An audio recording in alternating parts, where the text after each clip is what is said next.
ಅಧಿವಕ್ತಾ ಪರಿಷತ್, ಅಖಿಲ ಭಾರತೀಯ ವಿದ್ಯಾರ್ಥಿ ಪರಿಷತ್ ಸಹಯೋಗದಲ್ಲಿ ನಗರಸಭಾ ಸದಸ್ಯರು, ಸರ್ಕಾರಿ ಅಧಿಕಾರಿಗಳು, ಸಾರ್ವಜನಿಕರು ಸೇರಿದಂತೆ ಅನೇಕರು ಸ್ವಾಮಿ ವಿವೇಕಾನಂದರ ಜಯಂತಿಯನ್ನು ಅವರ ಭಾವಚಿತ್ರಕ್ಕೆ ಪುಷ್ಪಾರ್ಚನೆ ಮಾಡುವ ಮೂಲಕ ವಿವೇಕಾನಂದ ವೃತ್ತದಲ್ಲಿ ಆಚರಿಸಿದರು. ಈ ಸಂದರ್ಭದಲ್ಲಿ ಸ್ವಾಮಿ ವಿವೇಕಾನಂದರ ಕುರಿತು ಮಾತನಾಡಿದ ಸಾಮಾಜಿಕ ಕಾರ್ಯಕರ್ತ ಆನಂದ್ ನುಣಪಿ, ವಿಶ್ವ ಕಂಡ ಅಪ್ರತಿಮ ವೀರ ಸನ್ಯಾಸಿ ಸ್ವಾಮಿ ವಿವೇಕಾನಂದರು. ಅವರ ಆದರ್ಶ ಜೀವನ ನಮಗೆಲ್ಲ ಪ್ರೇರಣೆ ಎಂದರು.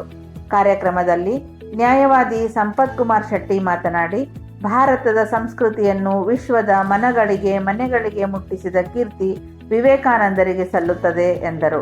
ವಿದ್ಯಾರ್ಥಿ ಪರಿಷತ್ನ ವಿನಯ್ ಹೊರಟ್ಟಿ ಮಾತನಾಡಿ, ಯುವಕರಿಗೆ ಪ್ರೇರಣೆಯಾಗಿದ್ದ ಸ್ವಾಮಿ ವಿವೇಕಾನಂದರು ನಮಗೆಲ್ಲ ಮಾದರಿಯಾಗಿದ್ದಾರೆ ಎಂದರು. ಅಧಿವಕ್ತಾ ಪರಿಷತ್ನ ನ್ಯಾಯವಾದಿ ಚಿದಾನಂದ್ ಸಂಪೋಜಿ, ನಗರಸಭಾ ಸದಸ್ಯರಾದ ಮಲ್ಲೇಶ್ ಹುದ್ದಾರ್, ರಾಜಶೇಖರ್ ಗುಡೋಡ್ಗಿ, ಲೋಕೋಪಯೋಗಿ ಇಲಾಖೆಯ ಮಲ್ಲಿಕಾರ್ಜುನ್ ಮಗದುಂ, ಸರ್ಕಾರಿ ನೌಕರರ ಸಂಘದ ಮಾಜಿ ಅಧ್ಯಕ್ಷ ರಾಮಣ್ಣ ಧರಿಗೌಡ್, ಯೋಗ ಗುರು Shrishail Patil, MR Naduvinmani, Vinay Horatti, Murugesh Shamannavar, Kiran Rajput, Akshay Karvekar, NB Teradal, SR Kumbar ಸೇರಿದಂತೆ ಅನೇಕರು ಈ ಸಂದರ್ಭದಲ್ಲಿ ಉಪಸ್ಥಿತರಿದ್ದರು. ಭಾರತ್ ಮಾತಾ ಕಿ ಜೈ.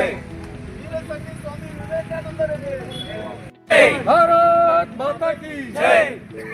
ಭಾರತ್ ಮಾತಾ ಕಿ ಜೈ. ಭಾರತ್ ಮಾತಾ ಕಿ ಜೈ. ವೀರ ಸ್ವಾಮಿ ವಿವೇಕಾನಂದರಿಗೆ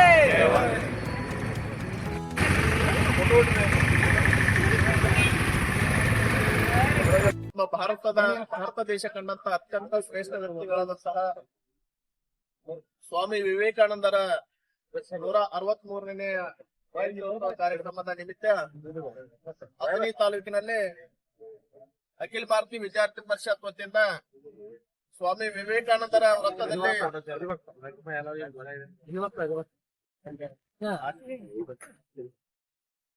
ಜಗತ್ತು ಕಂಡ ಅಪ್ರತಿಮ ಸನ್ಯಾಸಿ, ಯುವ ಸನ್ಯಾಸಿ ಸ್ವಾಮಿ ವಿವೇಕಾನಂದರ 163ನೇಯ ಜನ್ಮ ದಿನಾಚರಣೆ ಪ್ರಯುಕ್ತ ಅಖಿಲ ಭಾರತೀಯ ವಿದ್ಯಾರ್ಥಿ ಪರಿಷತ್, ಅಭಿವಕ್ತ ಪರಿಷತ್ ವತಿಯಿಂದ ಪ್ರತಿ ವರ್ಷ ಮಾಡ್ಕೊಂಡು ಬಂದಿದ್ದೇವೆ. ಇವತ್ತು ರಾಷ್ಟ್ರೀಯ ಯುವ ದಿನ ಅಂತ ಹೇಳ್ತಾರೆ, ಅದನ್ನು ಘೋಷಣೆ ಮಾಡಿದ್ದಾರೆ. ಭಾರತ ದೇಶ ಜಗತ್ತಿಗೆ ಕೊಟ್ಟಂತ ಕೊಡುಗೆಯಲ್ಲಿ ಮೊದಲಿಗೆ ಸ್ವಾಮಿ ವಿವೇಕಾನಂದರು. ಭಾರತ ದೇಶಕ್ಕಷ್ಟೇ ಅಲ್ಲ, ಜಗತ್ತಿಗೆ ಕೊಡುಗೆಯನ್ನು ಕೊಟ್ಟಂತ ಸನ್ಯಾಸಿ ಅಂದ್ರೆ ಸ್ವಾಮಿ ವಿವೇಕಾನಂದ. ಸ್ವಾಮಿ ವಿವೇಕಾನಂದರ ಪ್ರೇರಣೆಯಿಂದ ಸಾಕಷ್ಟು ದೇಶಭಕ್ತರು ನಮ್ಮಲ್ಲಿ ಉತ್ಪತ್ತಿಯಾದರು. ಸ್ವಾಮಿ ವಿವೇಕಾನಂದರ ಬಾಲ್ಯದಿಂದ, ಬಡತನದಿಂದ ಬಳಲುತ್ತಿದ್ದರೂ ಸಹಿತ ನಾನು ಏನಾದ್ರೂ ಸಾಧನೆ ಮಾಡಬೇಕಂತ, ಜಗತ್ತಿಗೆ ಏನಾದ್ರೂ ಕೊಡಬೇಕಂತ ಹೊಂಟಂತ ಸ್ವಾಮೀಜಿ. ಅವರು ಮೊದಲು ದೇವರಲ್ಲಿ ನಂಬಿಕೆ ಇರಲಿಲ್ಲ.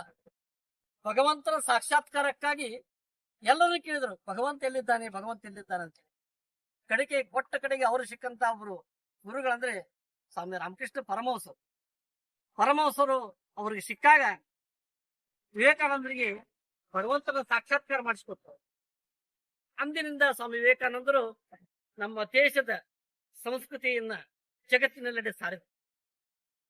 ಯುವ ಜನಾಂಗಕ್ಕೆ ಎಚ್ಚರಿಕೆಯನ್ನು ಕೊಟ್ಟು, ನೀವು ಹಿಂದೆ ಬಿಡಬೇಡಿ ಹೇಳಿ ಅಂತೇಳಿ ಜನಾಂಗ ಕರೆ ಕೊಟ್ಟು ಮೂಢನಂಬಿಕೆಗಳನ್ನ ಅಲ್ಲಗಳೆದರು. ಈ ರೀತಿ ಸ್ವಾಮಿ ವಿವೇಕಾನಂದರು ಜಗತ್ತಿಗೆ ನಮ್ಮ ದೇಶದ ಸಂಸ್ಕೃತಿಯ ಋಷಿ ಪರಂಪರೆ, ಜಗತ್ತಿಗೆ ಏನು ಋಷಿ ಪರಂಪರೆ ನಮ್ಮ ದೇಶಕ್ಕೆ ಸಂಸ್ಕೃತಿ ಕೊಟ್ಟರು, ನಮ್ಮ ದೇಶದ ಪರಂಪರೆ ಹೇಗೆ ನಡಿಬೇಕು, ಭಗವದ್ಗೀತೆ ಏನ್ ಹೇಳಿದೆ, ಕೃಷ್ಣ ಸಂದೇಶ ಕೊಟ್ಟಿದ್ದಾನೆ, ರಾಮಾಯಣ ಮಹಾಭಾರತ ಏನ್ ಹೇಳಿದೆ, ಒಟ್ಟಾರೆ ನಮ್ಮ ದೇಶದ ಸಂಸ್ಕೃತಿಯನ್ನ ಜಗತ್ತಿಗೆ ಸಾರಿ ಹೇಳಿದ್ರು. ಅವ್ರು ಮಾಡಿದಂತ ಅಮೆರಿಕದ ಚಿಕಾಗೋ ಭಾಷಣ ಜಗತ್ತಿಗೆ ಸ್ಫೂರ್ತಿ ಆಯ್ತು.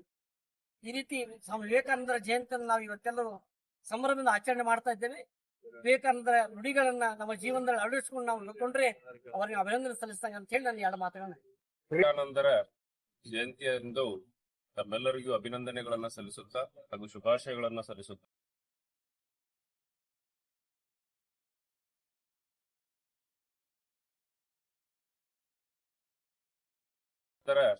ಜಯಂತಿಯಂದು ತಮ್ಮೆಲ್ಲರಿಗೂ ಅಭಿನಂದನೆಗಳನ್ನ ಸಲ್ಲಿಸುತ್ತಾ ಹಾಗೂ ಶುಭಾಶಯಗಳನ್ನ ಸಲ್ಲಿಸುತ್ತಾ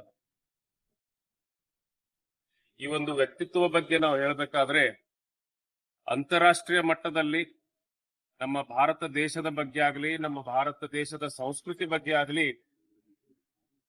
ಹೆಮ್ಮೆಯಿಂದ ಎತ್ತಿ ಹಿಡಿದಂತಹ ವ್ಯಕ್ತಿತ್ವ ಯಾರಾದ್ರೂ ಇದ್ದರೆ ಅದು ಸ್ವಾಮಿ ವಿವೇಕಾನಂದರು ಅಂತ ನಾವು ಸ್ಪಷ್ಟವಾಗಿ ಇಲ್ಲಿ ಹೇಳ್ಬೋದು. ಅದರ ಜೊತೆ ಈಗಿನ ಪೀಳಿಗೆ, ಈಗಿನ ಯುವ ಜನತೆಗೆ ನಾವು ಕಲಿಸಿಕೊಡಬೇಕಾದಂತಹ ಏನು ತತ್ವ ಸಿದ್ಧಾಂತಗಳು ಏನಿದಾವೆ, ನಮ್ಮ ಹಿರಿಯರು ಹಾಕಿಕೊಟ್ಟಂತ ಮಾರ್ಗದರ್ಶನದತ್ತ ನಾವೇನು ಸಾಗಬೇಕಾಗಿದೆ. ಯಾಕಂತಂದ್ರೆ ನಾವೆಲ್ಲ ಇವತ್ತಿನ ದಿನನಿತ್ಯ ನಡೆದಂತ ಏನು ಕೆಲಸಗಳ ನೋಡ್ತಾ ಇರ್ತೀವಿ. ನಿನ್ನೆ ಮೊನ್ನೆ ಆದಂತಹ ಕೆಲವೊಂದು ಘಟನೆಗಳಾಗಿರ್ಬೋದು. ಈ ಒಂದು ಸಂಸ್ಕೃತಿ ನಮ್ಮ ಭಾರತೀಯ ಸಂಸ್ಕೃತಿ ಅಲ್ಲ. ನಾವು ನಡೆದ ಹೋಗ್ಬೇಕಾದ ದಾರಿ, ನಾವು ಯಾರನ್ನಾದ್ರೂ ಮಾರ್ಗದರ್ಶಕರು ಅಂತ ನಾವು ಪರಿಗಣಿಸಬೇಕಾದ್ರೆ ಅದು ಸ್ವಾಮಿ ವಿವೇಕಾನಂದರಂತವ್ರು. ಈ ವ್ಯಕ್ತಿತ್ವ ಎಂತದಂತಂದ್ರೆ, ಚಿಕಾಗೋ ದೇಶದಲ್ಲಿ ಏನು ನಮ್ಮ ದೇಶದ ಪ್ರತಿನಿಧಿಯಾಗಿ ತಮ್ಮ ಭಾಷಣದ ಮೂಲಕ ನಮ್ಮ ತತ್ವ ಸಿದ್ಧಾಂತದ ಬಗ್ಗೆ ಅಂತಾರಾಷ್ಟ್ರೀಯ ಮಟ್ಟದಲ್ಲಿ ಎಲ್ಲಾ ವಿದೇಶಿಗರಿಗೆ ಮನಗೆಲ್ಲುವಂತ ಕೆಲಸ ಯಾರಾದ್ರೂ ನಮ್ಮ ಹಿರಿಯರು ಮಾಡಿದ್ರಂತಂದ್ರೆ ಅದು ಸ್ವಾಮಿ ವಿವೇಕಾನಂದ್ರ ಅಂತ ನಾವು ಹೇಳ್ಬೋದು.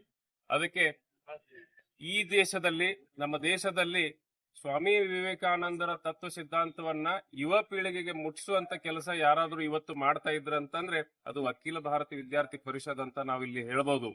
ಹಾಗೆ ಉಳಿದ ಎಲ್ಲಾ ಸಂಘಟನೆಗಳು ಈ ಒಂದು ಕಾರ್ಯ ಮುಂದುವರಿಸಬೇಕು. ಹಾಗೂ ಪ್ರತಿಯೊಬ್ಬ ಯುವಕನಲ್ಲಿ, ಯುವತಿಯಲ್ಲಿ ಈ ಒಂದು ತತ್ವ ಸಿದ್ಧಾಂತಗಳನ್ನ ಬಿತ್ತುವ ಕೆಲಸ ನಾವೆಲ್ಲರೂ ಮಾಡೋಣ.